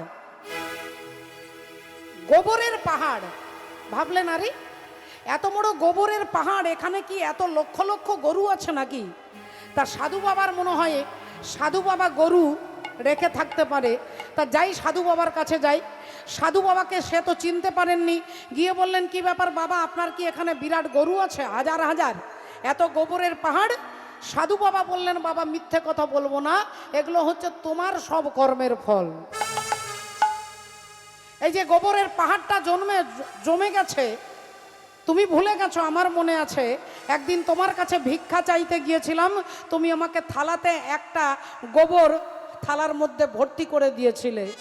সেই কর্মফল জমতে জমতে জমতে আজকে গোবরের পাহাড় হয়ে গেছে। হরি বল। বললেন তাহলে এখন আমার উপায় কি হবে? বলে উপায় কিচ্ছু নেই, এত বড় গোবরের পাহাড়টাকে তোমার কর্মের দ্বারা ক্ষয় করতে হবে, কর্মের দ্বারা এটাকে ক্ষয় করতে হবে। কি করলে ক্ষয় হবে? বলে যাও স্নান করে এসো, আমি তোমাকে দীক্ষা দিচ্ছি। সাধু বাবা রাজাকে দীক্ষা দিলেন, বললেন এই পাহাড়টা কমবে কি করে? না সবাই যদি তোমার নিন্দে করে, সমস্ত জনগণ, সমস্ত গ্রামবাসী, সমস্ত রাজ্যবাসী যদি তোমার নিন্দে করে, ওই তোমার নিন্দে করে তারা তোমার পাপের ফলটা একটু একটু করে নিয়ে নেবে, আর এই গোবরের পাহাড়টা একটু একটু করে কমে যাবে। এবার তুমি ভাবো কি করলে সবাই তোমার নিন্দে করবে? অমনি রাজামশাই কি করলেন, রাজামশাই তার বাড়িতে যে পুজো করত সেই পূজকের ব্রাহ্মণের মেয়েকে নিয়ে বললেন মারে তুই আমার মেয়ে, আমি তোর বাবা, কিন্তু তোকে নিয়ে গিয়ে আমি জঙ্গলের মধ্যে কুটির বেঁধে থাকবো, সবাই জানবে তুই আর আমি আছি, কিন্তু তুই জানবি আমি তোর বাবা, তুই আমার মেয়ে। জঙ্গলে কুটির করে দুজন থাকে, দেখতে দেখতে গোটা রাজ্যবাসী থুতু ফেলতে লাগলো, রাজা একটা মেয়ের বয়সী মেয়েকে নিয়ে জঙ্গলে কুটির করে আছে, তাও আবার ব্রাহ্মণের মেয়েকে নিয়ে। এই সবাই নিন্দে করতে লাগলো। ধীরে ধীরে গোবরের পাহাড়টা একটু একটু করে কমতে কমতে কমতে এক থালা গোবর রয়ে গেছে। এই এক থালা গোবরের মতো গোবর রয়ে গেছে। এই তখনই ভাবলেন এত বড় পাহাড়টা তো কমে গেল, সবাই আমার নিন্দে করে, কিন্তু এক থালা গোবরটা কমছে না কেন? সাধু বাবার কাছে এসেছে, বাবা বাবা ওই থালার গোবরটা কমছে না কেন, কি করলে কমবে? সাধু বাবা বললেন দেখো বাবা, তোমার কর্মের ফল সবাই একটু একটু করে নিয়ে নিয়েছে, পাহাড়টা কমে এক থালা রয়ে গেছে, এটা কমবে না, এটা তখনই কমবে এই রাজ্যে একজন বুড়ি মা আছে, আর ওই বুড়ি মার মুখ থেকে যদি তুমি তোমার নিন্দে শুনতে পারো তাহলে এক থালা গোবর সঙ্গে সঙ্গে শেষ হয়ে যাবে। ওই বুড়ি মা তিনি বাজারে, তিনি মেলাতে, তিনি দোকানে ছোলা ভাজা বিক্রি করে, তিনি আজ পর্যন্ত কারণ নিন্দে করেননি। যদি তার মুখ থেকে তুমি তোমার নিন্দে বার করতে পারো তাহলে তোমার কর্ম ক্ষয় হয়ে যাবে। রাজা ভাবলেন এ আমার এমন কি ব্যাপার, বুড়িমার কাছে গিয়ে ছদ্মবেশে মাথায় পাগড়ি বেঁধে ছেঁড়া কাপড় টাপড় পরে বলছে এই যে মাতাজি আপনার জন্য কিছু সেবা করে দেব, ছোলাগুলো ভেজে দেব। বুড়িমা বললেন না বাবা, ক্ষমতা আমার আছে, আমি সব নিজের কাজ নিজেই করি। না বলছি এখানটা ঝাড়ু দিয়ে দেব। বুড়িমা বললেন না বাবা কিচ্ছু করতে হবে না। বললেন একটা অন্তত কিছু বলুন। বললেন না না কিছু করতে হবে না, আমার ক্ষমতা ভগবান দিয়েছে, তাই আমি নিজের কাজ নিজেই পছন্দ করি। তখন তিনি বললেন আচ্ছা রানীমা, বুড়িমা, এই রাজ্যের রাজা ওই যে ব্রাহ্মণের মেয়েটাকে নিয়ে জঙ্গলে বাস করছে, তা আপনি কি সেই কথা জানেন? বুড়িমা সঙ্গে সঙ্গে কানে আঙ্গুল দিয়ে বলে উঠল শ্রী বিষ্ণু, শ্রী বিষ্ণু, শ্রী বিষ্ণু। যেই বলেছে যে আপনি রাজার ব্যাপারটা জানেন, একটা মেয়েকে নিয়ে জঙ্গলে বাস করছে, বুড়িমা বললেন শোনো বাবা, ওই এক থালা গোবর তোমাকে খেতেই হবে, তুমি যত কায়দাই করো আমি জানি তুমি রাজা, তুমি ছদ্মবেশে এসেছো, ওই এক থালা গোবর তোমাকেই খেতে হবে, ওটা তোমারই কর্মের ফল। তোমার কর্মের ফল সবাই নিলেও আমি নেব না, কারণ আমি আজ পর্যন্ত কারোর নিন্দা করি না। আর এই নিন্দা করি না বলে সমস্ত দিব্য জ্ঞান আমার ভেতরে প্রকাশিত। আমি দিব্য দৃষ্টিতে বুঝতে পেরে গেছি তুমি ভিখারি নও, তুমি রাজা, তুমি তোমার কর্মের ফলটা আমার মাথার উপরে চাপাতে এসেছো, তাই আমি জেনে শুনে তোমার নিন্দা করতে পারবো না। বলে তাহলে কি করে কমবে না, তোমাকে গোবর পোকা হয়ে ওই গোবরটাকে শেষ করতে হবে। গোবর পোকা যেমন গোবর খায়, ওই গোবর পোকা হয়ে জন্মগ্রহণ করে গোবর খেতে খেতে খেতে ওই এক থালা গোবর যেদিন শেষ হবে, বলে সেদিন তুমি পরমাত্মা ভগবানকে লাভ করতে পারবে। হরি বল। এ দেহের পূর্ব পশ্চিম উত্তর দক্ষিণ, বলো কোন দিকেতে বৃন্দাবন। আমি তত্ত্ব কথা শুনবো বলে মনে আকিঞ্চন।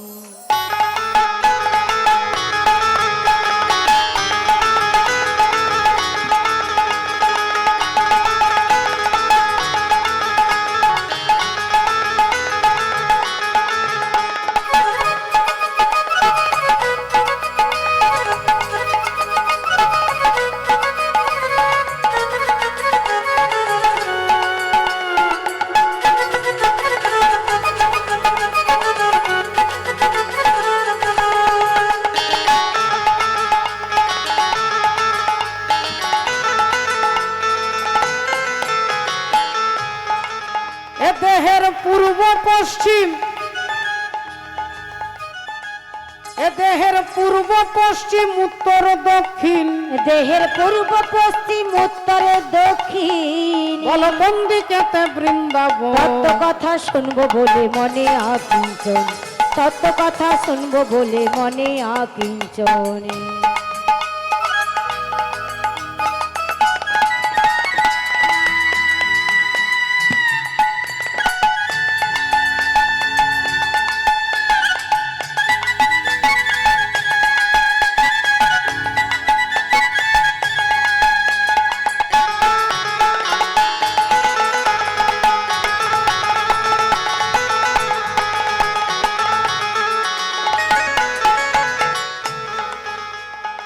দেহটার পূর্ব দিক আছে, পশ্চিম দিক আছে, বল এদিকটা পূর্ব দিক, এদিকটা পশ্চিম দিক।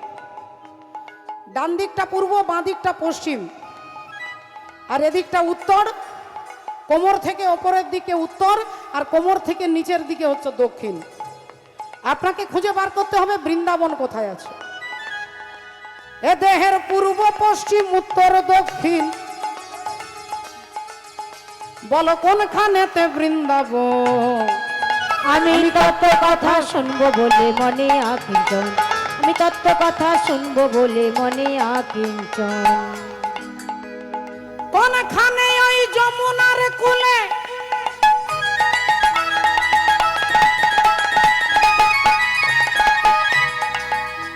আর বংশী ধ্বনি করে শ্যাম জয় রাধে বলে। বংশী ধ্বনি করে শ্যামে জয় রাধে বলে, বংশী ধ্বনি করে শ্যামে জয় রাধে বলে। বলো কোন কমলে কমলিনী, বলো কোন কমলের কমলিনী, বলো কোন কমলে কমলিনী কোথায় থাকে সখীগণ। তত্ত্ব কথা শুনবো বলে মনে আকিঞ্চন, তত্ত্ব কথা শুনবো বলে মনে আকিঞ্চন। কোনখানেতে হয় গো বৃন্দাবন,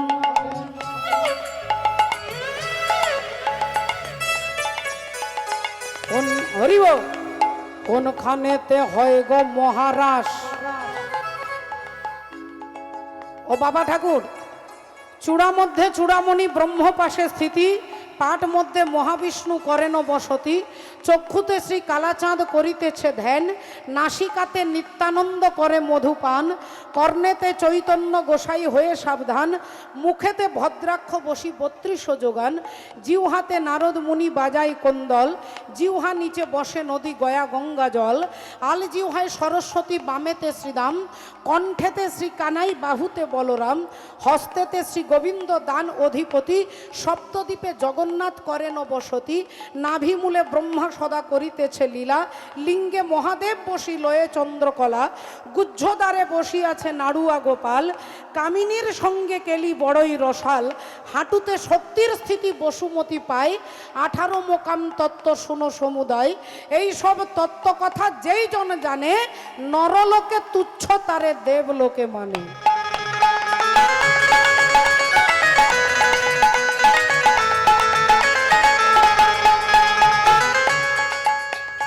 কোনখানেতে হয় গো মহারাস, আর কোনখানেতে রাধা কৃষ্ণ সদা করে বাস। কোনখানেতে রাধা কৃষ্ণ সদা করে বাস, কোনখানেতে রাধা কৃষ্ণ সদা করে বাস। ওই আমি জানবো বলে এই অভিলাষ, ওরে পাগল মন,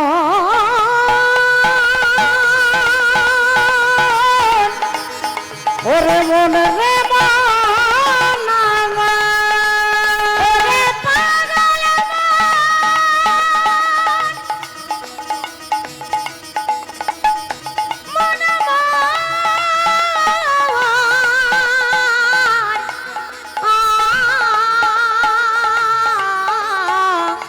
মনে রে মন আমার। ওই আমি জানবো বলে এই অভিলাষ, ও দেখো মনে করি নিবেদন। আমি তত্ত্ব কথা শুনবো বলে মনে আগুন, তত্ত্ব কথা শুনবো বলে মনে আগুন। দেহের পরিপাপসীম পরিপাপসীম তার দক্ষিণ কোণে খানেতে বৃন্দাবন, তত্ত্ব কথা শুনবো বলে মনে আগুন। আমি তত্ত্ব কথা শুনবো বলে মনে আগুন, আমি তত্ত্ব কথা শুনবো বলে মনে আগুন। তাই হিংসার দ্বারা কি করেছিলেন না, কুন্তী দেবীর ছেলে যুধিষ্ঠির আগে হলো বলে গান্ধারী একটা পাথর নিয়ে, তার পেটে সন্তান ছিল, পাথর নিয়ে পেটের মধ্যে আঘাত করতে করতে করতে সেই একটা মাংসপিণ্ড সৃষ্টি হলো। আর ওই মাংসপিণ্ডটাকে মহামুনি বশিষ্ঠ একটা একটা করে 100টা মাটির কলসির মধ্যে ঘি দিয়ে ভিজিয়ে দিলেন। সেই 100টা কলসিতে 100 মাংসের টুকরো থেকে সৃষ্টি হলো কি না, দুর্যোধন, দুঃশাসন, দুঃসহ, দুঃসল, প্রমথ, দুর্মুখ, বিবিংশতি, বিকর্ণ, জলসন্ধ, সুলোচন, বিন্দু, অনুবিন্দু, দুর্ধর্ষ, সুবাহুক, দুষ্প্রদর্শ, দুমর্শন, দ্বিতীয় দুর্মুখ, দুষ্কর্ণ, কর্ণ, চিত্র, উপচিত্র, চিত্রাক্ষ, অদ্ভুত, চারু, চিত্রাঙ্গদ, দুর্মদ, অনন্তর, দুষ্প্রহর্ষ, বিবিৎসু, বিকট, শ্রম, পুনর্নাভ, পদ্মনাভ, সুসেন, নন্দ, উপানন্দ, কণ্ডদর, মহোদর, চিত্রবাহু, চিত্রবর্মা, সুবর্মা, দুর্বিরোচন, আয়বাহু, মহাবাহু, চিত্রচাপ, সুকুণ্ডল, বলাকি, অগ্রজ, ভীমবেগ, ভীমবল, ভীমবিক্রম, ভীমস্বর, কনকায়ু, উগ্রায়ুধ, দৃঢ়ায়ুধ, দৃঢ়ক্ষত্র, দৃঢ়বর্মা, সোমকীর্তি, অনুদর, জরাসন্ধ, দৃঢ়সন্ধ, সত্যসন্ধ, সহস্রবাগ, উগ্রসেন, উগ্রসেবা, সেনানী, পণ্ডিতক, দৃঢ়হস্তক, সুহস্তক, বাতবেগ, বহ্নাসী, সুবর্চা, আদিত্যকেতু, নাগদত্ত, নিসঙ্গী, জানহ, কবচী, দণ্ডী, দণ্ডধর, অনুগ্রহ, উগ্র, আলুলোপ, অভয়, রৌদ্রবর্মা, বিরাবী, সুদীর্ঘলোচন, গুঢ়রু, কনকাঙ্গড, কুণ্ডক, চিত্রক, মহারথ। হরি বল। 100টা ছেলে হিংসার দ্বারা সৃষ্টি হলো বলে তারা হয়ে গেলেন কি না, দুরাচারী, অত্যাচারী, পাপাচারী, সেই শতপুত্র যাদেরকে বলা হয় কৌরব। আর এনারা ধর্মের দ্বারা সৃষ্টি হলো, তাই এরা হলো ধার্মিক পঞ্চপাণ্ডব। তাহলে একটু ভালো করে লক্ষ্য করে দেখুন, আজকে গান্ধারী দেবী দুহাত দিয়ে নিজের মাথার চুলগুলোকে ছিঁড়ছে, মাথাটা পাথরে ঠুকছে, আর চিৎকার করে মরা ছেলেগুলোকে ডাকছে, ওরে বাপ দুর্যোধন, ওরে পরাণের দুর্যোধন রে, এই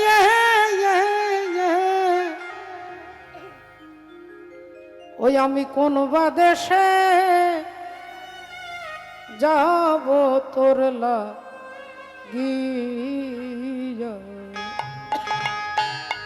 পরাণের দুর্যোধন রে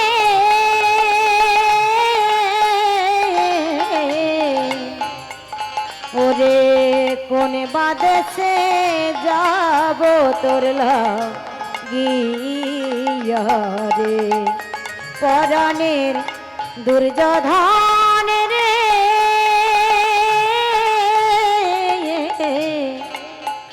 ওই আমি কোন বাদেশে যাব তোর লাগিয়া রে আমারে দেহে আর প্রাণ রবে না রে ওই আমার দেহ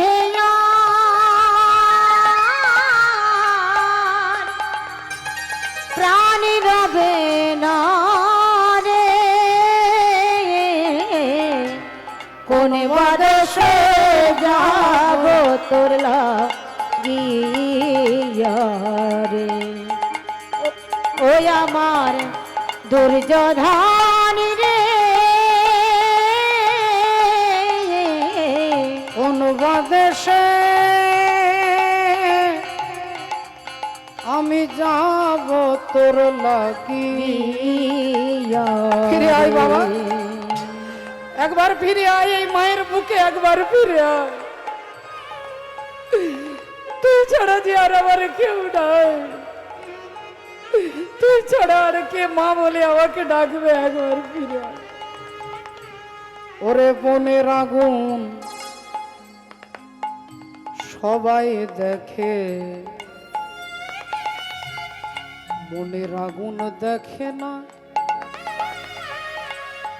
বনে যদি আগুন লেগে যায় সবাই দেখতে পায় বাবা, বিরাট বড় জঙ্গলে আগুন লেগে গেলে সবাই দেখতে পায়, কিন্তু আমার মনের ভেতরে যে আগুন লেগেছে সেই আগুন কেউ দেখতে পায় না রে।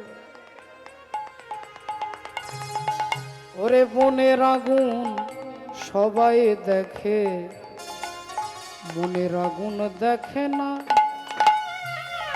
আর যে ফুল শুকায়ে গেছে মনে রাখে না রে, মনে রাখে না। ওরে বনের আগুন সবাই দেখে মনের আগুন দেখে না।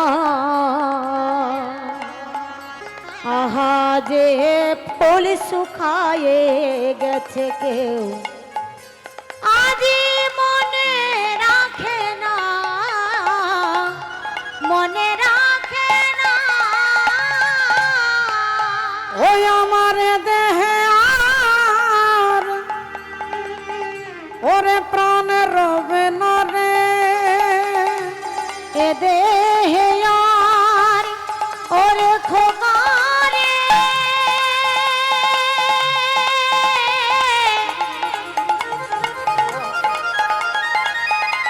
একবার ফিরে আয়, ফিরে আয়।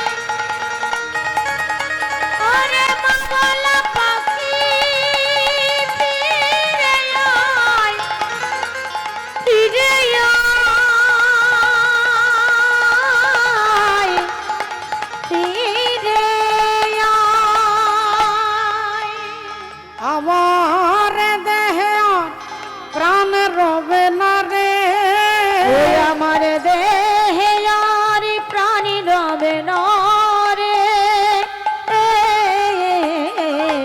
কোন বাদেশে যাব তোর লাগিয়া রে, ওই আমার দুর্যোধন রে। ওরে দুর্যোধন! ফিরে আয় বাবা, ফিরে আয়। কোন বাদেশে যাব তোর লাগিয়া রে, ওই আমি কোন বাদেশে যাব তোর লাগিয়া রে। মা গান্ধারী শতপুত্র বিরহ যন্ত্রণায় কাঁদছেন, আর পেছন থেকে ভগবান অমনি বলে উঠলেন মা। যেই মা বলে ডেকেছেন চমকে উঠেছেন গান্ধারী। কে তুমি? উত্তপ্ত মরুভূমির বুকে এক পশলা বৃষ্টির মতো তোমার মাতৃ সম্বোধন আমার হৃদয়কে করেছে উদ্বেলিত। আমি তোমাকে দেখতে পাচ্ছি না কেন? তুমি কে আমায় মা বলে ডাকলে? ভগবান অমনি পেছন থেকে বলে উঠলেন, মা এরকম বড় বড় হ্যালোজিন জেলে দিলে আমাকে দেখা যায় না মা। এরকম লক্ষ লক্ষ টিউবলাইট জেলে দিলে আমাকে দেখা যায় না মা গো। কোটি কোটি সূর্যের আলোতে আমাকে দেখা যাবে না। ন তদ্ভয়তে সূর্য ন শশাঙ্ক ন পাবক যাতে গাত্মান নিবর্তন্তে তদ্ধামং পরমং মম। সূর্যের আলোতে নয়, চন্দ্রের আলোতে নয়, টিউবলাইটের আলোতে নয়, হ্যালোজিনের আলোতে নয়, আমাকে যে আলোতে দেখা যাবে তার নাম হচ্ছে দিব্য জ্ঞান। আর সেই দিব্য জ্ঞান আমি না দিলে তুমি দেখতে পাবে না। দেখো মা আমি কে। আর অমনি গান্ধারী দেবী দেখলেন, তার চোখের সামনে দেখে ভগবান কৃষ্ণ দাঁড়াইয়ে আছে। দেখে ভগবান কৃষ্ণ দাঁড়াইয়ে আছে, ভগবান কৃষ্ণ দাঁড়াইয়ে আছে।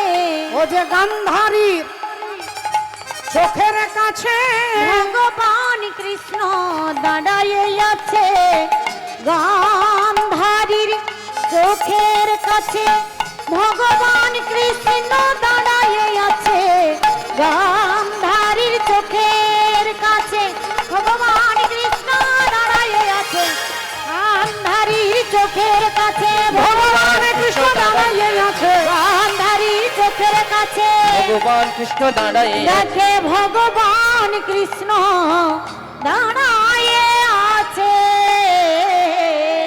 আর যেই ভগবানকে দেখেছে অমনি আঙুলটা তুলে বলে উঠলো, তুমি সেই কৃষ্ণ, তুমি সেই কৃষ্ণ যে আমাকে মা বলে ডাকবার মতো কাউকে রাখলে না। তুমি সেই কৃষ্ণ যে আমার বংশে বাতি দেওয়ার জন্য কাউকে রাখলে না। তুমি সেই কৃষ্ণ যে আমার বংশকে ধ্বংস করে দিয়েছো। তাই কৃষ্ণ রে, সন্তানহারা জননী গান্ধারী আমি, তুমি যেমন আমার বংশে বাতি দিতে কাউকে রাখলে না, আমি অভিশাপ দিচ্ছি একদিন আমার মতো তোমার বংশ ধ্বংস হয়ে যাবে। জয় নিতাই, জয় রাধে, জয় রাধে শ্যাম। উপস্থিত সংকীর্তন রূপী মহাযজ্ঞানুষ্ঠান, আমি প্রণাম জানাই সমস্ত বৈষ্ণব মণ্ডলী, ব্রাহ্মণ মণ্ডলী, মাতৃমণ্ডলী, পিতৃমণ্ডলী, সকলের শ্রীচরণে জানাই আমার কোটি কোটি সশ্রদ্ধ ভক্তিপূর্ণ দণ্ডবত প্রণাম। আমি প্রণাম জানাই আমবেড়িয়া মাঘী পঞ্চমী হরিনাম সেবা সমিতির প্রতিটি ভক্ত সদস্যবৃন্দের শ্রীচরণে। আমি প্রণাম জানাই এলাকার সমস্ত দেবদেবী তথা অনন্ত কোটি বিশ্ব ব্রহ্মাণ্ডের অনন্ত কোটি কোটি ভক্তবৃন্দের শ্রীচরণে অনন্ত কোটি দণ্ডবত প্রণাম। একবার আমরা সবাই মিলে বলবো, নিতাই গৌর প্রেমানন্দ। হরি হরি বল। বৈষ্ণব পদকর্তা কলম দিচ্ছেন, জয় জয় কলরব নদিয়া নগরে জনমল ভিল গোরা সচির উদরে। জয় জয় জয় জয় কলরব আমার আমার আমারি গোরা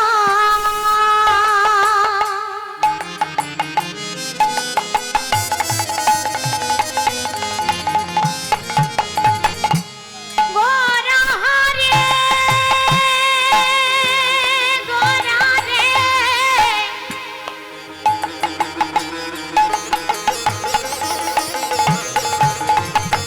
আমার আমার গোরা রে আমার আমারি গোরা একই ভাব। জয় জয় কলরব। জয় জয় কলরব। ওগো নদিয়া নগরে জয় জয় জয় জয় কলরব। নদিয়া নগরে ও গো জনমল ভিলা গরা আরে জনমল মেরা গরা দেখো সচির উদরে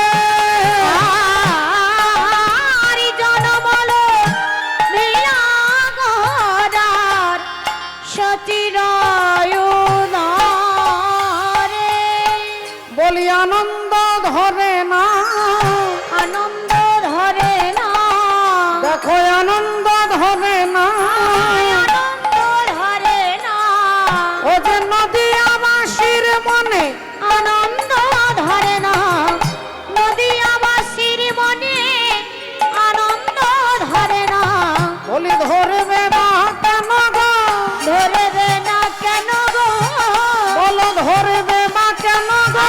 ধরবে না কেন গো ও যে যেই করে সেই কৃষ্ণ, ধরবে না কেন গো যেই গড়া সেই কৃষ্ণ ধরিবে না কেন গো যেই গড়া সেই কৃষ্ণ ধরিবে না কেন গো যেই গড়া সেই কৃষ্ণ কেন গো যেই গড়া সেই কৃষ্ণ হরি হরি হরি বলে। যেই গড়া সেই কৃষ্ণ হরি হরি হরি বলে যেই গোড়া সেই কৃষ্ণ হরি হরি হরি বলে বলে না বলে না শ্রদ্ধেয় বাবা ঠাকুর ভক্তিমতী মায়েরা, কলিযুগ পাবন অবতার দয়াল শ্রীকৃষ্ণ চৈতন্য ভগবান, যিনি আমার মতো দুরাচারী পাপাচারী অত্যাচারী কামাচারী জীবকে করুণা করবার জন্য ভগবান নেমে এলেন গঙ্গা মেখলা শোভিত নবদ্বীপ ধামে শচী মায়ের আনন্দ মুখর আঙিনায়। ভগবান এলেন প্রেমাবতার করুণার অবতার চৈতন্য ভগবান। তিনি যুগে যুগে অসুরকে বধ করেছেন নিজের হাতে। সত্য যুগে অসুরকে বধ করলেন, মূর নামক একজন অসুরকে বধ করলেন, ভগবানের নাম হলো মুরারি। ত্রেতা যুগে রাবণকে বধ করলেন, ভগবানের নাম হয়ে গেল রাবণ আরি। দাপর যুগে কংসকে বধ করলেন, ভগবানের নাম হলো কংসারি। আর সেই ভগবান যখন এই কলিযুগে নেমে আসছেন তখন কারো গালে একটা চড়ও মারলেন না বাবা। জগৎকে প্রেম দিয়ে উদ্ধার করবার সিদ্ধান্ত গ্রহণ করলেন যে প্রেমের দ্বারা জগতের জীবের চরিত্র পরিবর্তন করব। তাই সেই প্রেমাবতার চৈতন্য ভগবান শচী মায়ের কোলে নেমে এলেন। ভক্তমণ্ডলী ভক্তিমতী মায়েরা, সময়টা হচ্ছে দোল পূর্ণিমা, যাকে গৌর পূর্ণিমা বলে। সেই পূর্ণিমার দিনে শচী মায়ের কোলে ভগবান নেমে আসছেন, ভক্তের কোলে। বৈষ্ণব পদকর্তা কি বলছেন? ওই পূর্ণিমার চন্দ্র যিনি কিরণ প্রকাশ, পূর্ণিমার চন্দ্র যিনি কিরণ প্রকাশ আই গো তোরা দেখে যাহা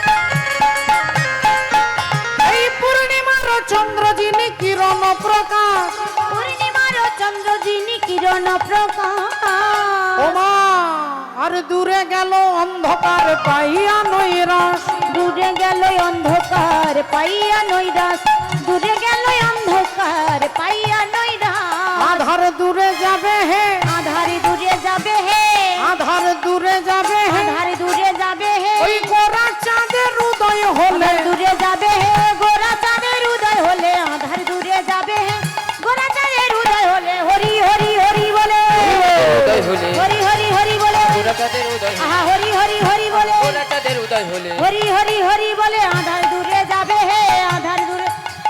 জুড়ে গেল অন্ধকার পাই